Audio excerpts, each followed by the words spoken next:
We have Simba the dog right here. I don't know if you saw me. We're going to bring Dan out with Simba right now. This is Simba, the winning Leonberger. Look at the size of Simba. Wow, what a beauty. What a beauty. Hello. Hello. Look at the size of this boy. How old is Simba? Simba's 15 months. He's still a baby, really. No, he's still a puppy. Yeah, hang on. Hold on. Hang on. Hello, yes. Wow. Sit down. Blimey. You can see he spent time with Walliams because that's... OK, hang on. Now, you know the thing you did with the piggyback, does he still do that? Can you do that? We've not actually done that since the audition. It wasn't even planned on the day either. Okay. So you just thought, OK. If we asked you to do it here, would we be able to try it here in the studio? I reckon he'd probably be up for it. He's always up for having a bit of fun, yeah, definitely. I tell you what. Simba, sit. Let's relax. Sit. Good boy, good boy. I think I might be brave enough to give it a go. Sounds good to me, yeah. Because I love dogs. Absolutely. Will he be... do I stand up? It's up to you. I mean... Do I get down first? I tend to go on my knees first and then, like, kind of raise up from that. I mean, it's up to you, Jonathan. Simba, you're having fun, It looks like you've been working out. Oh, you're having fun. You're having fun. You're having fun. You're having fun. He's a good boy. He's a good boy. He's a good boy. He demands attention. OK. All right, so I'm going to try to give Simba... This is the first time I've given a dog a piggyback. OK, so calm down. If he becomes attracted to you instantly, Jonathan, I can't be held responsible. So I just get down here. If you just go on your knees. OK, OK. Simba, what's this? Simba, sit. OK. Simba, sit. Simba, sit. Sit.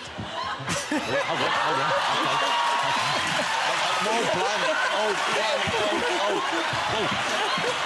Blimey. He's... hold on. He's heavy. Come on.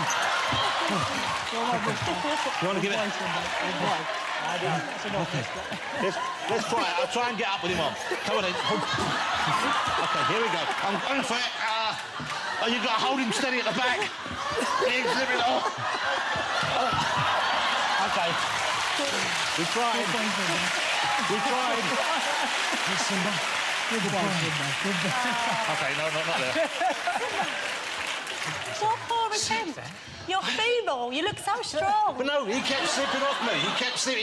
He couldn't get purchase. Because I've got narrow hips. Sit down, good boy. Oh, Simba, that was fun. Thank you. Let's say thank you to Simba and Dan, ladies and gentlemen. Thank you, Simba. Very nice to see you again. Simba! Come here, mister. Simba. Come on, mister. You know... He's lovely, isn't he? Yeah, but I don't think that's a trick. What, do you think he's really attracted to you? I think he's just... he's just randy. He was get on anyone given the chance. Like a cuddle. He didn't. I felt something nudging against the back. No way. He was knocking on the door. Stacey, lovely to have you on. I've been a fan of yours since I first saw you, and I loved you in the jungle. I thought you were terrific, and I think everyone loved you in the jungle. I'm looking forward to the album. I'm looking forward to seeing you more on TV. It's lovely to have you here. Stacey Solomon. Thank you, Stacey. It's a pleasure. Relax, sit down there. Stacey Solomon, ladies and gentlemen. Let's get my final guest out. He's one of the biggest selling music artists in the world right now. Will you please welcome Ed Sheeran?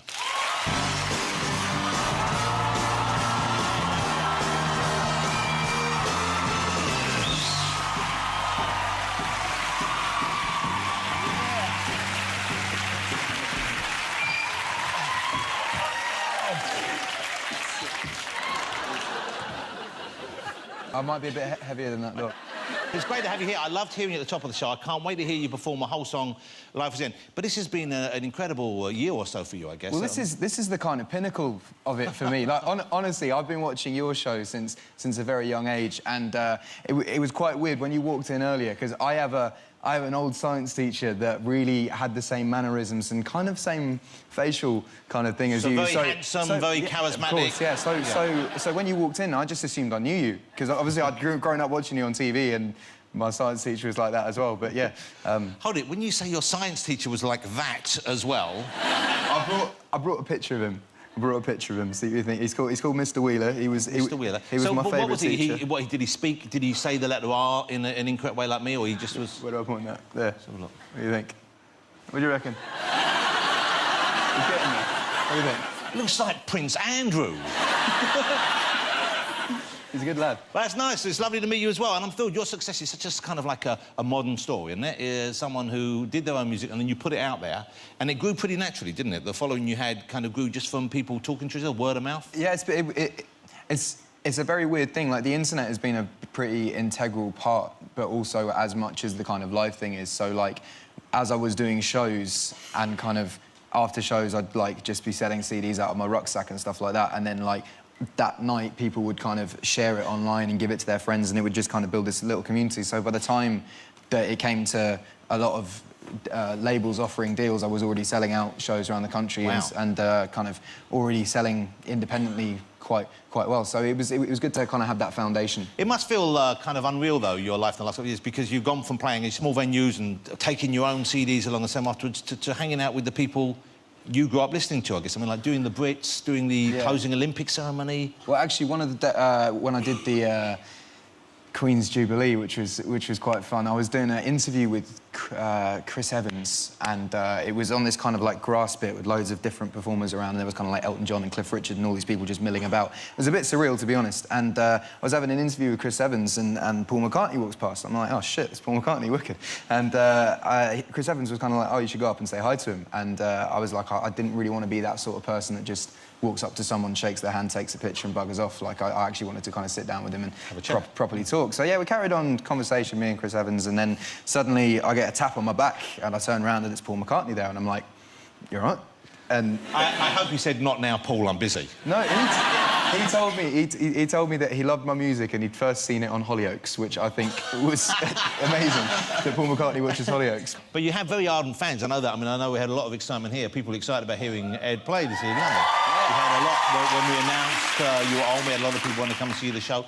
How kind of devoted are your fans? Do you have much interaction with them? Yeah, of course. I mean, it depends where and when I'm playing, but if it's a relatively small venue, after every gig I'll go out and say hi to as many people as I can. It started to get more and more difficult in England because obviously the gigs have got a lot bigger. But we've just, you know, I've just come back from 6 weeks in America, kind of doing any venues from kind of 500 capacity to 5,000 capacity, and it kind of was manageable there. But yeah, it's good. Do they send you stuff? Do they make you stuff? We had Taylor Swift on last week. I know she gets some weird stuff. I know you've worked with her. Yeah. We had Justin Bieber on. He gets sent a lot of weird stuff in the mail. Yeah. Do you get that kind of fan mail? I mean, I get some really cool stuff from fans. Like a fan knitted me like a doll the other day that was like a perfect thing. It even had like tattoos and like the necklace and everything. But occasionally you get the weird thing. Like I get baked a lot of cakes, and at the beginning of my career, I ate the cakes. You do. If you're given cakes, you eat cakes. I've never met a cake I don't like. Yeah. Well, I cut into this cake to eat it, and as I pulled it out, it was just this big clump of hair that kind of went like that. And I was kind of like, you know, there's a mistake if there's one hair or two hairs, but it's a clump of hair. And I have a feeling that this girl kind of wanted me to eat the cake, so next time she saw me, she could kind of be like, I'm inside you. And it was a bit odd. I can't tell whether he's enjoying that or not. I don't know what that face is. I'm the one who gave him the cake. He's angry with you. You didn't eat him. He's still outside of you. Hey, here's an exciting thing I heard, is that, and is this true, that, have you heard of the chicken restaurant Nando's, ladies and gentlemen? I hear they wanted to name a sauce after you. I've actually got a box of that sauce at home. But so what they call it, is it called Ed Sheeran's special sauce? It just says Ed's Peri Peri, and it's hot, which is weird because I only like the medium one. The hot's a bit too... It kind of... The hot's too hot? Well, you get a bit of ring sting, and it's not really ideal the next day, to be honest. What a lovely endorsement for Nando's, that is. Do you know what's in it? Ooh. I imagine they must have some ginger in there, mustn't they? There must be... Yeah, I think just like sprinkles of happiness and stuff like that. Oh, that's nice. Rainbows of happiness and a little bit of a mad person's hair. Great to have you here. You're going to perform for us. What song are you going to do for us this evening? I'm going to play a song called Give Me Love. You're going to go and play for us. It's Ed Sheeran, ladies and gentlemen. You go up and get yourself ready. Great to meet you, dude. Thank you for coming on the show. Mr. Ed Sheeran. OK, that's this week's show. Will you join me in saying thank you to my guests Next week on the show, I had the brilliantly funny David Mitchell here. Hollywood movie star Bradley Cooper will be on the couch. We have music from Emily Sandé and from one of the biggest rock stars in the world, from Aerosmith, I've got Steven Tyler and Joe Perry as guests. But now to play us out with his track, Give Me Love, it's Ed Sheeran!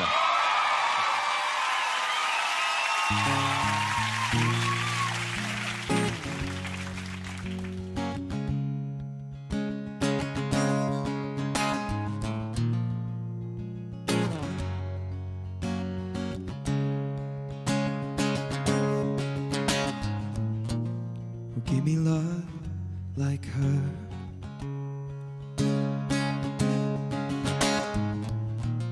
Cause lately I've been waking up alone. The pain splattered teardrops on my shirt. I told you I'd let them go, that I'd fight my corner, and that tonight I'll cool you after my blood turns into alcohol. Oh, I just wanna hold you. Give a little time to me, we'll burn this out, we'll play hide and seek to turn this around. Is the taste that your lips allow, mama, mama, give me love, mama, mama, give me love, mama, mama, give me love, mama, mama, give me love, mama, mama, give me love like never before. Lately I've been craving you more.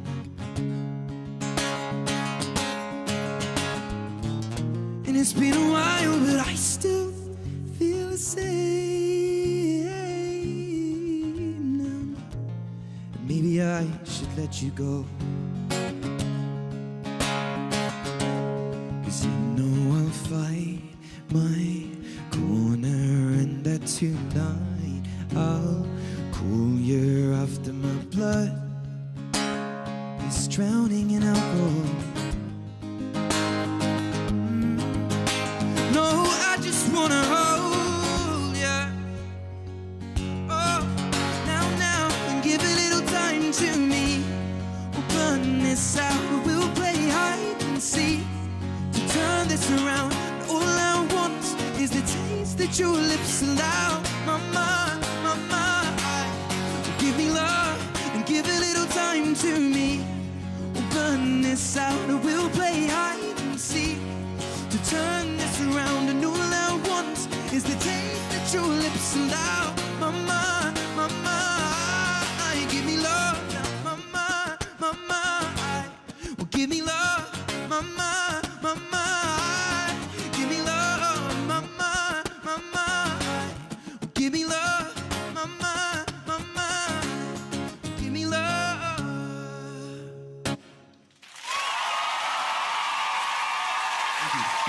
Ed Sheeran.